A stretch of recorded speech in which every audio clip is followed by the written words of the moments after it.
Welcome to Social post. నేను విష్ణు. ప్రస్తుతం మనతో పాటు నెక్స్ట్ జెన్ సొల్యూషన్స్ నుంచి పర్సనల్ ఫినాన్స్ ప్రొఫెషనల్ మెరుపుల మధు గారు ఉన్నారు. వారితో మాట్లాడదాం.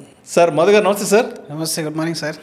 Welcome to Social Post. Thank you sir. Thank you so much Madhu గారు. Thank you so much for being with Social Post. Yeah so Madhu గారు, ఈ మధ్య ఈ సోషల్ మీడియాలో ఒకసారి మొబైల్ పట్టుకొని ఏ ఫేస్బుక్ లేకపోతే యూట్యూబ్ లేదంటే ఇన్స్టాగ్రామ్ ఓపెన్ చేసామంటే ఈ ఫైనాన్షియల్ ఎడ్యుకేషన్కి సంబంధించిన ఆర్టికల్స్ మనకి వస్తూ ఉంటాయి, స్క్రోల్ అవుతూ ఉంటాయి కదా, ఈ రీల్స్ ఇవి వస్తూ ఉంటాయి దానికి సంబంధించి ఇన్స్టాగ్రామ్లో ఎక్కువగా కూడా. సో దాంట్లో ఎక్కువగా ఫ్రీక్వెంట్గా కనిపించే టాపిక్ ఏంటంటే Sukanya Samriddhi Yojana versus NPS versus and mutual funds. ఈ మూడింటికి సంబంధించిన కంపారిజన్ చాలా ఫ్రీక్వెంట్గా వస్తుంది. అండ్ చాలామంది ఆడియన్స్ కూడా నేను రెగ్యులర్గా చేసే వీడియోస్లో వాటికి సంబంధించి ఎక్కువ క్వశ్చన్స్ అడుగుతుంటారు కాబట్టి సో ఒక్కసారి అసలు వీటి కంపారిజన్ ఒకసారి డీటెయిల్గా చెప్పగలరు? Sukanya Samriddhi Yojana, NPS and mutual funds ఏది ఎవరికి సూట్ అవుతుంది? ఏ మైండ్ సెట్ ఉన్న వాళ్ళకి ఏ ఇన్వెస్ట్మెంట్ ఎవెన్యూ సూట్ అవుతుంది? అదేవిధంగా ఏ గోల్ ఉన్న వారికి ఏ ఇన్వెస్ట్మెంట్ సెట్ అవుతుందో మన ఆడియన్స్కి ఒక్కసారి క్లియర్గా ఈ పాడ్కాస్ట్ ద్వారా తెలియచేయగలరు. Right, perfect sir. సో మనకేంటంటే సార్, ఇక్కడ మార్కెట్లో ఏ ప్రోడక్ట్ అయినా సరే డైరెక్ట్ సెల్ చేస్తే సెల్ అవ్వదు. దానికి ఒక అటాచ్మెంట్ ఉండాలి. ప్రతి ప్రోడక్ట్కి ఒక అటాచ్మెంట్ ఉండాలి. అటాచ్మెంట్ అని అంటే ఏంది? ఇక్కడ సుకన్య అనగానే వాళ్ళ మైండ్లో ఇంకా ఫ్లిక్స్ అయిపోవాలా, పాపకా బాబుకా ఏంటి దేనికోసం అని చెప్పేసి. సుకన్య సమృద్ధి అనగానే మన వాళ్ళందరూ ఇంకా రిటర్న్ అదంతా పక్కెట్టేసేయండి. గవర్నమెంట్ స్కీము, అందులో ఇంత మంచి నేమ్ ఉంది కాబట్టి ఇన్వెస్ట్మెంట్ చేయడానికి పిల్లల భవిష్యత్తుకి మంచి ప్రోడక్ట్ అందులో గవర్నమెంటే స్పాన్సర్ మనకి ప్రొవైడ్ చేస్తుంది కాబట్టి డెఫినెట్లీ సేఫ్టీ సెక్యూరిటీ అనేది గుర్తు చేసేసుకొని ఇన్వెస్ట్మెంట్ చేస్తారు. సెకండ్ టాపిక్ వచ్చేసి ఇది అయితే మరి ఓన్లీ లేడీస్. మరి బాయ్స్ ఉన్న వాళ్ళు ఏంటి? ఈ మధ్యలో నేను ఒక రీల్ చూశాను. అమ్మాయి ఎందుకంటే సుకన్య సమృద్ధి చేయి, అబ్బాయి అంటే ఎన్పిఎస్ వాచ్యాలు వేసేయమని చెప్పాడు. అంటే అసలు ఈ ప్రోడక్ట్ యొక్క ఉద్దేశమే వేరు సార్. ఈ రెండు ప్రోడక్ట్స్ యొక్క ఉద్దేశం వేరు. అసలు అది రెండు కంపెనీస్ ప్రోడక్ట్లే కాదు. ఓకే, ఇప్పుడు సుకన్య సమృద్ధి తీసుకుందాం. మనకేంటని ఇంతకుముందు చెప్పినట్టుగా ఏ ప్రోడక్ట్ సెల్ అని కావాలన్నా దానికి ఒక రిలేషన్షిప్ అటాచ్మెంట్ పెడతారు. ఇక్కడ స్టోరీ క్రియేట్ కాదు, సెల్ కాదు ఏ ప్రోడక్ట్. ప్రతి దానికి ఒక స్టోరీ క్రియేట్ చేయాల్సి వస్తుంది కాబట్టి ఇది ఒక స్టోరీ. ఈ సుకన్య సమృద్ధి ఒక స్టోరీ ఏంటంటే, మీకు 10 సంవత్సరాల లోపున్న ఆడపిల్ల ఉంటే తన యొక్క మ్యారేజ్ లేదా తన యొక్క ఎడ్యుకేషన్ కోసం మీరు ప్లాన్ చేయాలనుకుంటే గవర్నమెంట్ స్కీమ్ అయిన సుకన్య సమృద్ధిలో ఇన్వెస్ట్మెంట్ చేయమని చెప్పేసి మనకి ఈ ప్రోడక్ట్ తయారు చేశారు. అయితే ఈ ప్రోడక్ట్లో అన్నిటికంటే ముఖ్యంగా మనం ఆలోచించాల్సింది ఏంది? మనం ఇన్వెస్ట్మెంట్ చేస్తున్నప్పుడు అందరూ ఆలోచించాల్సింది సేఫ్టీ సెక్యూరిటీ అనేది ఒకటి, కాకపోతే ఈల్డ్ ఆలోచించాలి. ఈల్డ్ అనేది ఎంత? సుకన్య సమృద్ధిలో ఈల్డ్ అనేది 9% స్టార్ట్ అయ్యి ఈరోజు 8.2 వచ్చింది. అంటే గవర్నమెంట్ ప్రతి సంవత్సరం ఇంట్రెస్ట్ రేట్ని లేదా మనకి ఇందులో ఐఆర్ఆర్ని డిక్లేర్ చేస్తుంది. ఆ డిక్లేర్ చేసిన ఐఆర్ఆర్ మాత్రమే మనకు సుకన్య సమృద్ధిలో వస్తుంది. అంటే అది తగ్గుతూ పోతుంది. ఇన్వెస్ట్మెంట్ మనకి ఎప్పుడు విత్డ్రా అవుతుంది? పాపకి 21 ఇయర్స్ ఏజ్ వచ్చినప్పుడు మాత్రమే విత్డ్రాల్ అవుతుంది. 21 ఇయర్స్ వరకు ఎలాంటి విత్డ్రాల్ అనేది ఉండదు. ఆఫ్టర్ 18 ఇయర్స్ పార్షియల్గా కొంత విత్డ్రాల్ అనేది చేయొచ్చు. అంటే దీన్ని ఇన్వెస్ట్మెంట్ చేసే ముందే పాప కోసం అన్న ఓకే, కాకపోతే ఎన్ని సంవత్సరాలు దేనికోసం పర్టిక్యులర్ గోల్ అనేది మీరు ఫిక్స్ చేసుకుంటే సుకన్య సమృద్ధి అనేది బెటర్గా ఉంటుంది. ఇందులో 1,50,000 వరకు మీరు ఇయర్లీ ఇన్వెస్ట్మెంట్ అనేది చేయాలి. 8.2% కరెంట్ ఇంట్రెస్ట్ రేట్ అనేది ఇందులో ఉంది. మీరు కనుక 1,50,000 రూపీస్ తన యొక్క 21 ఇయర్స్ వరకు కంప్లీట్ చేసుకుంటే రఫ్లీ అరౌండ్ 69 to 70 lakhs రూపీస్ అనేది వస్తాయి. ఓకే, అయితే దీన్ని ఇప్పుడు మళ్ళీ ఎన్పిఎస్తో కంపారిజన్ చేశారు రీసెంట్గా. ఎన్పిఎస్ అంటే ఏంటంటే మన పిల్లల యొక్క పెన్షన్. మన పిల్లలకు మ్యారేజ్ కోసమో ఎడ్యుకేషన్ కోసమో కాదు అది ఎన్పిఎస్ వచ్చేలా. It's a pension product for your kids. అందులో మీకు ఇన్వెస్ట్మెంట్ కొంచెం ఈక్విటీలో ఉంటుంది. సో కొంత గ్యారెంటెడ్ బై మన గవర్నమెంట్ స్కీమ్ కాబట్టి అదొక సెంట్రల్ గవర్నమెంట్ యొక్క గ్యారంటీ కూడా ఉంటుంది.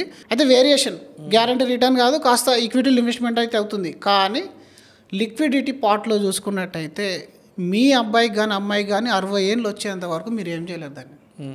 అంటే మీ గోల్ ఎంత ఉండాలి? నెక్స్ట్ 60-70 ఇయర్స్ ఉండాలి. దాని వాళ్ళ యొక్క మినిమం ఇప్పుడు ఒక 10 ఇయర్స్ బాబుకి చేసినా కూడా 50 ఏళ్ళు మీరు వెయిట్ చేసేంత టైం మీ దగ్గర ఉంటే మీరు ఎన్పిఎస్ వాచ్లకి వెళ్ళొచ్చు. అందులో మ్యాక్సిమం పార్షల్ విత్డ్రాల్ వచ్చి 25% వస్తుంది. అంటే సుకన్య సమృద్ధిలో 18 years వచ్చేంత వరకు, ఇందులో 60 ఏళ్ళు వచ్చేంత వరకు ఎలాంటి విత్డ్రావల్ అనేది ఉండదు. అది పార్షల్ తీసుకున్నా 25-30% కంటే ఎక్కువ ఉండదు. అండ్ ఇది అని మీరు సేమ్ ఈక్విటీతో మీరు కంపేర్ చేసుకున్నప్పుడు ఈక్విటీ అనేది మీరు ఏ గోల్కైనా అటాచ్మెంట్ చేసుకోవచ్చు. ఫస్ట్ ఆఫ్ ఆల్ ఈక్విటీ అనేది మీరు చిల్డ్రన్ ఎడ్యుకేషన్ కోసం పెట్టుకుంటారా, ఈక్విటీ అనేది మీరు వాళ్ళ వెల్త్ క్రియేషన్ కోసమా, మ్యారేజ్ కోసమా, వాళ్ళ రిటైర్మెంట్ కోసమా, దేనికోసం పెట్టుకున్నా సరే ఎనీ ఫండ్ మీరు తీసుకోండి, ఎనీ ఫండ్, సేఫ్టీ ఫండ్ మీరు తీసేసుకోండి, హైబ్రిడ్ కేటగిరీ కానీ అగ్రెసివ్ హైబ్రిడ్ బ్యాలెన్స్ అడ్వాంటేజ్ తీసుకున్నా కూడా 9-10% అనేది ఎట్టుకోదు. 9-10% కంటే ముఖ్యంగా లిక్విడ్ వాళ్ళ యొక్క జీవిత అవసరాలకు ఎక్కడ మీరు స్ట్రక్ అయినా, మీరు ఫైనాన్షియల్గా స్ట్రక్ అయినా మీరు విత్డ్రా చేయొచ్చు, లోన్ తీసుకోవచ్చు. ప్లస్ మీరు యావరేజ్గా ఏ ఫండ్ రిటర్న్ తీసుకున్నా 10% యావరేజ్గా ఉంది. అంటే మీరు అక్కడ 8%లో బ్లాక్ అయిపోవడం కంటే ఈక్విటీలోకి రావడం అనేది ఒక మంచి ఆలోచన. కానీ కొంతమంది మైండ్ సెట్ ఎలా ఉంటుందంటే, కన్జర్వేటివ్ ఇన్వెస్టర్స్ ఉంటారు, వాళ్ళు ఈ అప్స్ అండ్ డౌన్స్ భరించలేను, సేఫ్టీ సెక్యూరిటీ చూస్తాను, నాకు అమ్మాయి ఉంది బిలో 10 years అని అంటే better you go with Sukanya Samriddhi Yojana. Sukanya Samriddhi Yojana అనేది ఒక రకంగా ఇంట్రెస్ట్ రేట్ అనేది అంటే ఇది ఫ్లోటింగే, ఎవ్రీ ఇయర్ మారుతూ ఉంటుంది. అట్లీస్ట్ అది గ్యారంటీ, ఎంతో కొంత గ్యారంటీ అయితే వస్తుంది. కంపేర్ చేస్తే మాత్రం ఈక్విటీ అనేది బెస్ట్ అవుట్కమ్ అనేది మనకు వస్తుంది, వెరస్ లిక్విడిటీ అనేది వస్తుంది, ఫ్లెక్సిబుల్, మీరు ఎప్పుడంటప్పుడు మార్చుకోవచ్చు దాన్ని. ఎన్పిఎస్ వాచల్లో అయితే ఇంక ఈ రెండిట్లో పోలిస్తే అసలు ఇంకా అది పనికిరాని ప్రొడక్ట్ అని చెప్తాను నేను. ఎందుకనంటే ఒకవేళ మీరు గ్రాండ్ సన్కి లేదా మీ దగ్గర ఎక్స్ట్రా అమౌంట్ అనేది ఉంది, కాస్త ట్యాక్స్ సేవ్ చేస్తూ లాంగ్ టర్మ్ కోసం నేను ఒక అసెట్ క్రియేట్ చేసి ఇస్తాను అనుకున్నప్పుడు మాత్రమే ఎన్పిఎస్ వాచ్లోకి వెళ్ళాలి.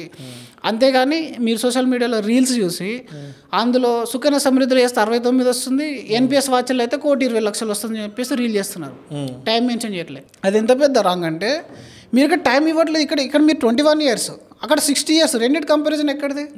అసలు నీకే సగం నాలెడ్జ్ లేదు, మళ్ళీ దాని మీద ఒక రీల్ క్రియేట్ చేసేసి అనవసరంగా జనాలను ఇది ఒక రకంగా తప్పుదో పట్టించే ప్రయత్నం అనేది చేస్తున్నారు. దానిలో ప్రతి పోస్ట్ వెనుక మీరు చూసుకోండి ఇంకా అలా 1000 మంది కామెంట్స్ ఉన్నాయి, sir how to start NPS వాచలే అని ఉంటుంది.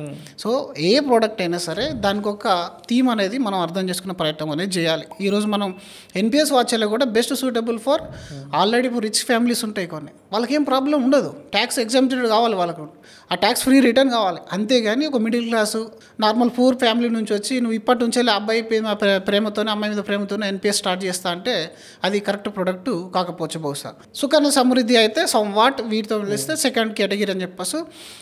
ఈక్విటీ అయితే మాత్రం మీకు ఇంకా నెక్స్ట్ లెవెల్. మీరు ఎప్పుడైనా లాంగ్ టర్మ్ 4-5 years కంటే ఎక్కువనే ఉంటుంది మనకు పిల్లల కోసం ఏది ప్లాన్ చేసినా కూడా. 5-6 years కంటే ఎక్కువ మీరు ఇన్వెస్ట్మెంట్ చేసినప్పుడు బ్లైండ్గా మీరు ఈక్విటీకి వెళ్ళిపోవచ్చు. ఎలాంటి మీరు దానికి భయం పెట్టుకోవాల్సిన అవసరం లేదు. ఇంకొకటి, స్టోరీస్ నమ్మొద్దు. పాప కోసము, బాబు కోసము, నాన్న కోసము ఇట్లాంటి స్టోరీస్ అనేటివి అన్నీ కూడా సెల్లింగ్ స్టోరీస్ అనమాట. మీరు అందులో ఐఆర్ఆర్ అండ్ ఈల్డ్, నేను ఎంత పెడుతున్నాను, నాకెంత వస్తుంది, ఇది మాత్రం అర్థం చేసుకోవాలి. కాస్త వొలటాలిటీ మెంటాలిటీ మనం పెట్టుకోవాలి. ఏం కాదు లాంగ్ టర్మ్ కాబట్టి వొలటాలి. ఇప్పుడు చాలామందికి ఎలా ఉంటుందని అంటే నాకు రిస్క్ వద్దని చెప్పేసి ఉన్న పనులు అయితే అనుకొని ఇంట్లో కూర్చోలేవు కదా, నువ్వు డైలీ ఆఫీస్కి వెళ్తున్నావు కదా, బిజినెస్కి వెళ్తున్నావు కదా, ఇట్స్ ఎ రిస్క్. మీరు రిస్క్ తీసుకుంటేనే దానికి రివార్డ్ అనేది వస్తుంది. ఎక్కడైనా సరే మీరు ఇలాంటి క్యాప్షన్స్ చూసి బయట సోషల్ మీడియాలో రీల్స్ చూసి స్టార్ట్ చేసే ముందట ఒకసారి మీరు ఒక రివైజ్ చేసుకోవడమో లేదా కన్సల్ట్ అవ్వడమో చేయడం వల్ల మీరు మీ పాపకు బాబుకు కానీ మీరు అనుకున్న దానికంటే ఎక్కువ మంచి వెల్త్ అనేది క్రియేట్ చేసి ఇవ్వగలుగుతారు. మోస్ట్ ఇలాంటి వొలటైల్ పీరియడ్లో ఇలాంటి అంటే జాబ్స్ కానీ ఏఐ కానీ ఇదంతా స్ప్రెడ్ అవుతున్న టైంలో మీరు ఏ ఇన్వెస్ట్మెంట్ చేసినా మీ అవసరాలకు అది లిక్విడేట్ అయ్యే విధంగా ఉంచుకుంటే మీరు అంతకంటే అద్భుతంగా మంచిగా లైఫ్ని లీడ్ చేసే ప్రయత్నం అనేది చేస్తారు. కాబట్టి ఇలాంటి ఏ స్కీమ్ లాంచ్ అయినా లిక్విడిటీ అనేది ఫస్ట్ కన్సర్న్ పాయింట్. సో ఇలా చూసుకొని చేస్తే మాత్రం అద్భుతంగా ఉంటుంది. ఇది ఒక్కొక్కరికి ఒక్కొక్కలాగా డిజైన్ చేసిన ప్రోడక్ట్, అంటే ఎవరికి ఏది సూట్ అవుతుంది అనేది మాత్రం ఇప్పుడు మనకు ఆల్రెడీ ఈక్విటీ ఇన్వెస్ట్మెంట్ ఒక 20,000 ఎస్ఐపి చేస్తున్నాడు పాప పేరు మీద, లేదా 20,000 నేను సేవ్ చేయాలనుకుంటా, ఎస్ఐపి కూడా కాదు, నాకు 20,000 రూపీస్ ఇది పాప కోసం అనుకున్నప్పుడు మీరు ఒక 15,000 వరకు ఈక్విటీలోకి వెళ్ళి 5,000 మీరు సుకన్యలో పెడితే ఇట్స్ ఏ బ్యాలెన్స్డ్ ఇన్వెస్ట్మెంట్ అని చెప్తాం. అంతేగాని ఉన్నదంతా సుకన్యలో పెట్టేసి ఇంకా నా రెస్పాన్సిబిలిటీ అయిపోయిందంటే మాత్రం అది 8లో ఉన్నది రేపు 6కి వెళ్ళచ్చు, 5కి వెళ్ళచ్చు ఇంట్రెస్ట్ అనేది.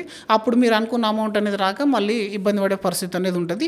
ఏది చేసినా గోల్ బేస్డ్ చేయమని చెప్తాము, ఏది చేసినా గోల్ బేస్డ్ చేయాలి. నేను నా పాపకి ఇప్పుడు 50 లక్షలు కావాలంటే ఒక 25 lakhs అనేది నేను సుకన్య నుంచి ప్లాన్ చేస్తున్నా, ఇంకొక 25 lakhs అనేది ఈక్విటీ నుంచో ఇంకెక్కడి నుంచో మీరు ప్లాన్ చేసుకోండి. అలా ప్లాన్ చేసుకున్నారనుకోండి ఒక క్లారిటీ అనేది వస్తుంది.